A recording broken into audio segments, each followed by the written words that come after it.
आप लोग गुजरात जा चुके हैं, आप लोगों की एक बड़ी टीम गुजरात में मौजूद है, वहाँ पर आप कांग्रेस का विरोध कर रहे हैं, तो प्लीज यहाँ पर प्रेस कॉन्फ्रेंस का क्या मतलब? 2 अक्टूबर को एक बार फिर गुजरात कूच करे, बड़ी संख्या में कूच करेंगे। ये तो ट्रेलर था। 21 अगस्त को फिल्म अब गुजरात में रिलीज करेंगे और 150 किलोमीटर गांधी मार्ग के तहत दांडी यात्रा निकालेंगे। और मैं खुद जब तक अहमदाबाद कांग्रेस कार्यालय तक हमारी जो सैकड़ों की संख्या में बेरोजगार नहीं पहुंच जाएंगे, मैं खुद खाना नहीं खाऊंगा, भूखा रहकर 150 किलोमीटर दांडी यात्रा निकालकर यह बेरोजगारों की मांगों के लिए एक विचित्र आंदोलन होगा जिसकी गूंज पूरे देश में होगी। लखनऊ हम गए, बात मानी, हम वापस आ गए, लेकिन आज वो मांगे अधूरी है। बड़ा दुर्भाग्य है कि मुख्यमंत्री जी के आदेश की पालना नहीं हो पा रही। हम जयपुर और राजस्थान में जब भी आंदोलन करते हैं, लाठीचार्ज करते हैं, मुकदमे दर्ज करते हैं, तो हम उन वाजिब मांगों के लिए हमारा संघर्ष जारी है जो सरकार ने बजट में घोषणाएं की है, मंत्रियों ने लिखित समझौता किया है, लखनऊ समझौता हुआ, बार बार घोषणाएं इनकी है, मुख्यमंत्री जी के आदेश है, तो वो पालना नहीं हो पा रही। यौम आक्रोश है, या ना धरना प्रदर्शन का अनुमति दे रहे, न मंत्रियों से मुलाकात हो पा रही है, न मुख्यमंत्री से मुलाकात हो पा रही है। मंत्रियों से तो कैसे जैसे मिल भी लेते हैं तो वो तानाशाही कर रहे हैं, अधिकारी तानाशाही कर रहे हैं। यौम आक्रोश है। मैं एक बार फिर यह कहना चाहूंगा मीडिया के माध्यम से, प्रेस कॉन्फ्रेंस आज इसलिए रखी गई है कि हमें यह कहा गया था जब लखनऊ गए थे कि राजस्थान का नाम खराब करवा दिया, लखनऊ जाने की आवश्यकता नहीं थी, हम सुनने के लिए तैयार थे। तो हम 2 अक्टूबर से जाने से पहले आज फिर कह रहे हैं, हम 21 अगस्त को गए, उससे पहले भी कहा था कि हमारी मजबूरी है क्योंकि हम ना तो आंदोलन कर पा रहे, लाठीचार्ज करें, मुकदमे दर्ज करें, हमारी मांगे नहीं मान रहे। इसलिए हम 2 अक्टूबर को बड़ा आंदोलन पालनपुर गुजरात से करेंगे, जहां 9 विधानसभा में 7 सीटें कांग्रेस की है और 150 किलोमीटर हम लोग दांडी यात्रा निकालेंगे बिना खाना खाए और बड़ा आंदोलन होगा और जिसका खामियाजा कांग्रेस सरकार को चुकाना होगा। मिशन गुजरात होगा, उसके बाद मिशन राजस्थान होगा। वहां पर क्या केवल राजस्थान के बेरोजगार रहेंगे या गुजरात के जो युवा हैं वो भी आपसे जुड़ेंगे? गुजरात के युवा भी वो जुड़ेंगे जो ओबीसी युवा है, क्योंकि ओबीसी के आरक्षण की विसंगतियां राजस्थान में, तो वहां के युवा इसलिए जुड़ेंगे कि ओबीसी के युवाओं को नुकसान राजस्थान में हो रहा है, आरक्षण 21% उनको नहीं मिल पा रहा है। तो तमाम मांगे हैं जो मांग पत्र में शामिल है, जो तमाम ये बेरोजगार आज प्रेस कॉन्फ्रेंस में भी हर भर्ती के वो प्रतिनिधि आए हैं जो अपनी पीड़ा रखना चाहते हैं, जो तमाम मांगे हैं। आपने बजट में घोषणा की कि कनिष्ठ अनुदेशक भर्ती निकालेंगे, पंचायत जैन भर्ती निकालेंगे, पंचायत जैन भर्ती में 2 करोड़ 19 लाख रुपए ले लिए, वो वापस नहीं दिए। आपने घोषणा की कि सीएटी के बाहर अपने जूनियर अकाउंटेंट कराएंगे और दुर्भाग्य है कि स्वास्थ्य विभाग में radiographer, lab technician, CSO, pharmacist, nurse grade two, ANM, ये 6 महीने की एजेंसी तय नहीं कर पा रहे, उनकी विज्ञप्ति जारी नहीं हो पा रही। बड़ा दुर्भाग्य है, इनकी लापरवाही है और जांच करवाई जाएगी तो सबसे ज्यादा भ्रष्टाचार चिकित्सा विभाग में निकलेगा। तो हम तमाम मांगों के लिए, चाहे वो लंबित मांगे हो, चाहे वो नई भर्तियों की मांगे हो, चाहे प्रदेश के बेरोजगारों को प्राथमिकता देने की मांगे हो, और तमाम मांगों के लिए हमारा आंदोलन जारी है। जब आप लोगों के साथ वहां पर केवल ओबीसी वर्ग के युवा जुड़ेंगे तो इसका नुकसान तो कांग्रेस को नहीं होगा? फिर वहां पर नुकसान इसलिए होगा क्योंकि सबसे ज्यादा गुजरात में संख्या ओबीसी की है और ओबीसी के राजस्थान के युवाओं को नुकसान हो रहा है, तो हम अवगत कराएंगे। राजस्थान के ओबीसी युवाओं के साथ धोखा हुआ, गलत हुआ, तो वो वहां के युवाओं को अवगत कराएंगे। इसके अलावा हर वर्ग का, चाहे वो एसटी का हो, चाहे एससी का हो, चाहे जनरल का हो, हर वर्ग का अभ्यर्थी हमारे साथ जाएगा क्योंकि हर वर्ग की भर्ती है, एक ओबीसी की भर्ती नहीं है। लेकिन मुद्दा हमने ओबीसी का भी शामिल किया है कि राजस्थान बेरोजगार एकीकरण महासंघ जिस भी वर्ग के साथ गलत है आवाज उठाता है, इस समय ओबीसी के अभ्यर्थी के साथ गलत हो रहा है। लेकिन जो तमाम जो मांगे हैं, जो मांग पत्र है, जो लिखित समझौता किया है, उन मांगों के लिए हमारा आंदोलन जारी है और यह आंदोलन मैं आपको बता दूं पुनः बहुत बड़ा आंदोलन होगा और कांग्रेस सरकार को इसका खामियाजा चुकाना पड़ेगा। हमने जो कहा है वो किया है। हमने धमकी दी थी लखनऊ जाएंगे और वहां कांग्रेस कार्यालय के बाद जब तक बैठे रहे, जब तक प्रियंका गांधी जी ने इसमें ध्यान नहीं दिया और मुख्यमंत्री जी ने नहीं बुलाया। मुख्यमंत्री जी से मैं हाथ जोड़कर निवेदन करना चाहूंगा, आप मुखिया हो, आप सबके अभिभावक हो, बुलाइए, वार्ता करिए, समस्या हल करिए। हम कहीं नहीं जाएंगे, ना विरोध करेंगे, हम विरोध रोक देंगे। हमें केवल हमारी मांगों से मतलब है, युवा बेरोजगारों की मांगों को पूरा कर दो, हम लोग ना विरोध करेंगे। हमें कोई राजनीतिक षड्यंत्र नहीं है, हम तो कह रहे हैं हम मांगे पूरी कर दो, हम नहीं जाएंगे और हमारी मजबूरी है, या धरना नहीं कर पा रहे, प्रदर्शन नहीं कर पा रहे, मुकदमे दर्ज हो रहे, तो हमारी मजबूरी है वहां जाना क्योंकि वोट की चोट करके हमारी ताकत का एहसास पहले गुजरात में कराएंगे, फिर राजस्थान में करवाएंगे। वहाँ कितनी संख्या में जाने की उम्मीद है आपको? कितने युवा पहुंचने की उम्मीद है यहाँ पे? देखो अभी 21 अगस्त को गए थे, 200 करीब हमारे बंदे थे, ये सगाई थी, बारात अब जाएगी, सगाई में इतने लोग जाते हैं। उम्मीद कितनी है भाई, आप कितने लोग दांडी मार्च निकालेंगे? करीब 500 तो कम से कम लोग रहेंगे जो दांडी यात्रा 150 किलोमीटर। गुजरात चुनाव है और उस जगह से शुरुआत करेंगे। 9 सीटों में 7 सीट कांग्रेस की है पालनपुर में और वहां ओबीसी के साथ साथ जो तमाम मांगे हैं, हमने रणनीति, हमारी टीम वहां तैयारियों में जुटा दी है और बड़ी ऐतिहासिक होगी। जो ये कहते हैं कि हम गांधीवादी विचारधारा की पार्टी है, तो अब वो गांधीवादी विचारधारा की पार्टी है या नहीं है, लेकिन हम गांधीवादी बनकर आंदोलन कर रहे हैं, हम दांडी यात्रा निकाल रहे हैं, उन्हीं की नीतियों के अनुसार काम कर रहे हैं। अब देखते हैं कि क्या वो गांधीवादी विचारधारा के उनको मानते हो, क्या युवाओं को न्याय प्रदान करेंगे या फिर से लाठीचार्ज करके मुकदमा दर्ज करेंगे। लेकिन यह जरूर है जी, आपके अलावा और भी अनशन में रखना।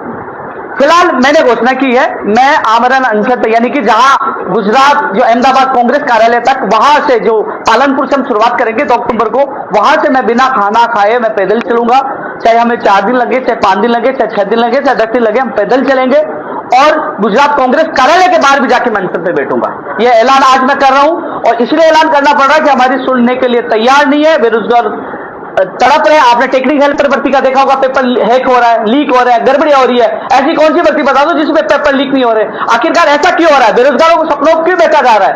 आप जांच कराइए सीबीआई से, पता चल जाएगा कौन नेता है। मैं तो चैलेंज देके कह रहा हूं, बड़े बड़े नेताओं के नाम आएंगे यदि जांच कराओगे तो। कई लोग जेल के अंदर जाएंगे, बड़े मगरमच्छ जेल के अंदर जाएंगे, लेकिन ये सुनने के लिए तैयार नहीं है। मैं एक बार पुनः कह दूं, न कांग्रेस से लड़ाई है, न मुख्यमंत्री से लड़ाई है, हमारी मांगों के लिए लड़ाई है। हमारी मांगे पूरी कर दो, हम कहीं नहीं जाएंगे, हमारी वाजिब मांगों के लिए हमारा संघर्ष जारी है। और मैं आपको एक चीज और बताना चाहूंगा, मैं कुछ चीज ब्रीफ करना चाहूंगा आप लोगों को कि पहले बजट में 1500 पदों पर सरकारी आईटीआई कॉलेज में घोषणा की, आज तक नहीं आई। और जबकि केंद्र सरकार का एक आदेश है, उसमें कहा कि ये पद बढ़ना अनिवार्य है। वो आदेश है, कौन सा आदेश बताइए भैया? ये आदेश है, और ये आदेश कब का है? 2020 19 अगस्त 2020 ये आदेश है। और ये घोषणा, बजट की घोषणा मैं आपको बता रहा हूं, मैं एक एक चीज, तथ्यात्मक चीज हवा में नहीं फेंक रहे।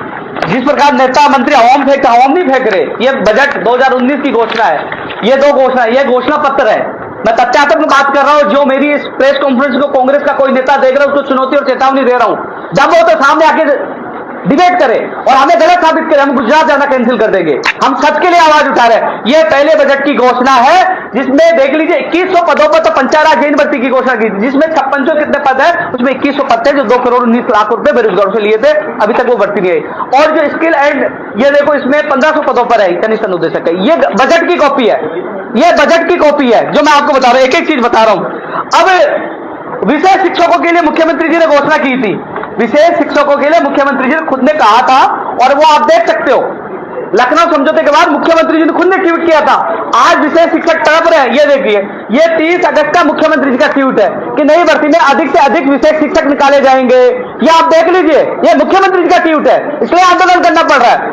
फिर आप आते हो, इसके अलावा 2100 पदों में पंचायत जैन का मैंने आप लोगों को बता दिया, बजट की घोषणा वो है। इसके अलावा सीएटी, अब सीएटी वाला आप देख लीजिए, बड़ा दुर्भाग्य है कि खुद के आदेशों की पालना, मुख्यमंत्री जी के आदेशों की पालना नहीं हो पा रही है, मुख्यमंत्री के आदेशों की पालना नहीं हो रही है। ये देखो, ये आदेश किया हुआ था, सितंबर 2022 में एग्जाम होनी थी और अब कह रहे सीएटी लागू करेंगे। अब ये जूनियर अकाउंटेंट भर्ती सितंबर 2022 में होनी थी और उसको सीएटी में डाल दिया। ये इनकी आदेशों की पालना नहीं हो पा रही, इसमें हमें आक्रोश है, इसलिए हमने ऐलान किया है कि हम 2 अक्टूबर को निकल रहे हैं यहां से और बड़े आंदोलन के रूप में निकल रहे हैं। आपको और बता दें, इसके अलावा पशु चिकित्सक भर्ती जो 900 पदों पर 2019 की, जो सरकार कह रही है कि हम गोवंश पशुधन को बचाने का काम कर रहे हैं लंपी डिसीज के द्वारा, इसके जिम्मेदार खुद कांग्रेस सरकार है। जितने पशु और गौओं की जो मौत हुई है उसकी जिम्मेदार कांग्रेस सरकार है। क्यों है? 2019 की भर्ती थी, 1900 शिक्षकों को, चिकित्सक को, 1900 चिकित्सक को, पशु चिकित्सक को लगाया जाता तो शायद पशुओं की और गौ माताओं की आज मौत नहीं होती, जिसके जिम्मेदार ये प्रशासन और कांग्रेस सरकार है। आज मैं माननीय मुख्यमंत्री जी से अपील कर रहा हूं, आप 900 चिकित्सकों को लगाइए, ये जान बचाएंगे इन पशुओं और गौओं को, जिनके लिए आप राजनीति कर रहे हो पशु और गौओं के नाम पर। आप इनको बचाने का काम अभी भी किया जा सकता है। 2019 की 900 पदों पर भर्ती लंबित है, इसके जिम्मेदार जितनी मौत हुई, कृषि मंत्री लालचंद कटारिया जी, आपसे भी कहना चाहूंगा मैं, आप अभी भी यदि आप पशुओं के पक्ष में हो और आप इनको बचाना चाहते हो तो तुरंत 1900 पदों पर पशु चिकित्सक भर्ती करिए।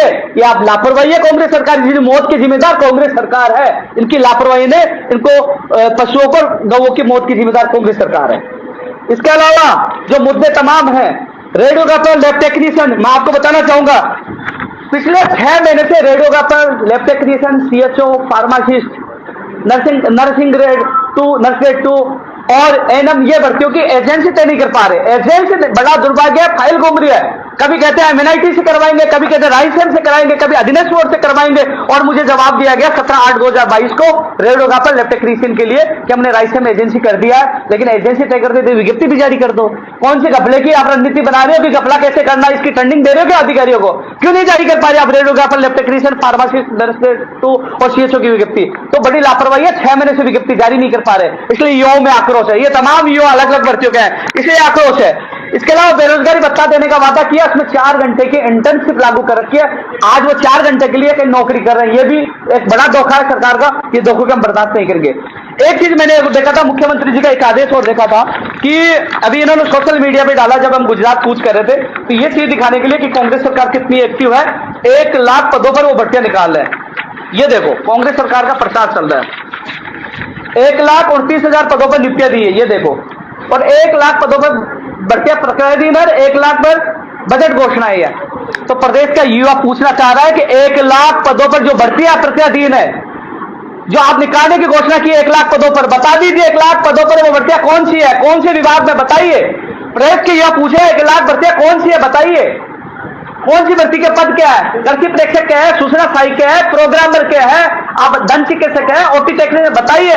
युवा जानना चाह रहे 1 लाख पर जो आपने ये दिया है ना खाका, ये इसलिए दिया कि हम गुजरात कूच कर आंदोलन कर रहे हैं, तो हमारे आंदोलन को दबाने के लिए चीज जारी कर रहे हैं। तो हम तो कह रहे हैं कि आप इसका 1 लाख का वर्गीकरण दीजिए, कौन सी विभाग में कितने पदों पर भर्ती आएगी। तो ये चीजें सामने है।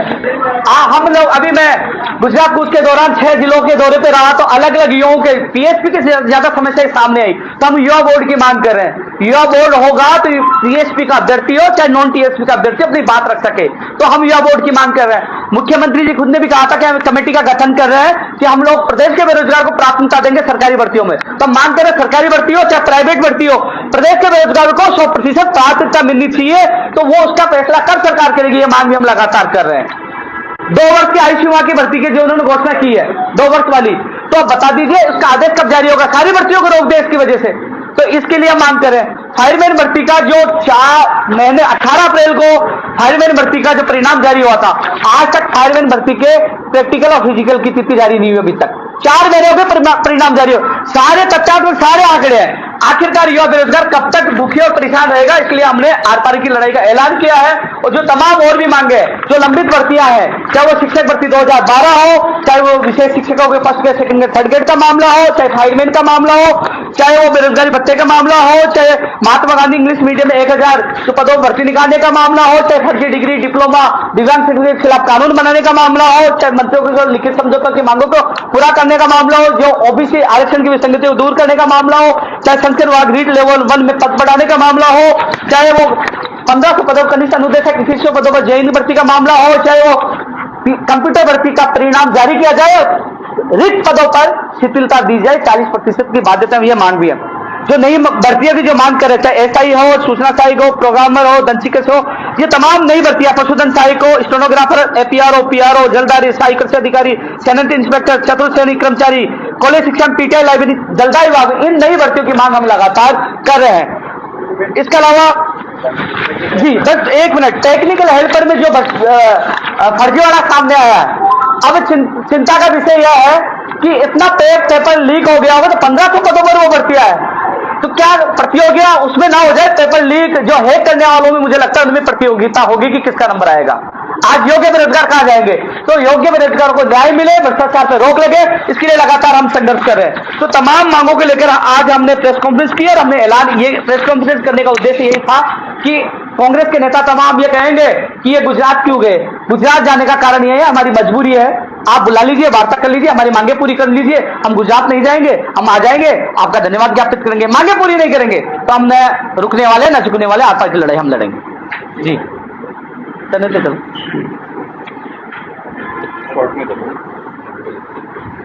आज प्रेस वार्ता करिए किन मांगों को लेकर? देखो, जो तमाम हमारे जो मांगे का जो आंदोलन चल रहा है, चाहे वो बजट की घोषणाएं हो, चाहे मंत्रियों के लिखित समझौते की मांगे हो, चाहे लखनऊ समझौते की मांगे हो, और उसको लेकर आज हमने ऐलान कर दिया कि 2 अक्टूबर को पालनपुर गुजरात से 150 किलोमीटर की हम यात्रा निकालने, दांडी यात्रा गांधी मार्च के तहत। और इसमें मैं खुद बिना खाना खाए 2 अक्टूबर से गुजरात को जो अहमदाबाद कांग्रेस कार्यालय तक यात्रा निकालेंगे 150 किलोमीटर, और कांग्रेस कार्यालय के बाहर अनशन पे बैठेंगे। ऐलान किया है। अभी राज्य सरकार के पास समय है हमारी मांगों को पूरा कर दे, हम नहीं जाएंगे, आंदोलन स्थगित कर दें, क्योंकि बाद में ये कहेंगे कि राजस्थान की बदनामी गुजरात में कर रहे हैं, क्योंकि यहाँ ना धरना कर सकते हैं ना प्रदर्शन कर सकते हैं। जब धरना प्रदर्शन करते हैं, मुकदमे दर्ज करते हैं, लाठीचार्ज करते हैं, तो आखिरकार जाए तो कहा जाए। मैं माननीय मुख्यमंत्री जी से मिलने का समय मांगा, मुख्यमंत्री से मुलाकात नहीं हो पा रही, ना मंत्री सुन रहे ना अधिकारी सुन रहे। तो आज हमने ऐलान कर दिया 1 महीने का समय है, सरकार हमारी मांगों को माने, अन्यथा 2 अक्टूबर को पालनपुर गुजरात से हम लोग दांडी यात्रा, ऐतिहासिक यात्रा होगी, करीब 500 लोग इसमें अभ्यर्थी शामिल होंगे, और 150 किलोमीटर हम पैदल यात्रा निकालेंगे। जो अनशन मैं शुरुआत करूंगा, भूखा ये दांडी यात्रा निकालेंगे, और गुजरात कांग्रेस कार्यालय के बाद बेरोजगारों की मांगों को लेकर वहां इकट्ठे होंगे। ओबीसी आरक्षण की विसंगतियों को दूर करने की मांग भी उठाई जाएगी, और चाहे वो पंचायत राज चयन हो, चाहे वो कनिष्ठ अनुदेशक हो, चाहे विशेष शिक्षकों का मामला हो, चाहे वो पशु चिकित्सक भर्ती का मामला हो, चाहे वो भाई बहन का हो, जो तमाम लंबित भर्तियां हैं वो पूरी हो, नई भर्तियां निकाली जाए, 1 लाख भर्तियों का वर्गीकरण हो, प्रदेश के बेरोजगार को प्राथमिकता दी जाए। तो तमाम मांगों को लेकर हमने ऐलान कर दिया है। ये लड़ाई आर पार की होगी, और आज नहीं तो कल सरकार को झुकना होगा, क्योंकि सत्य की लड़ाई है। सत्य परेशान हो सकता है, पराजित नहीं। हाँ, मैं करूंगा। हाँ।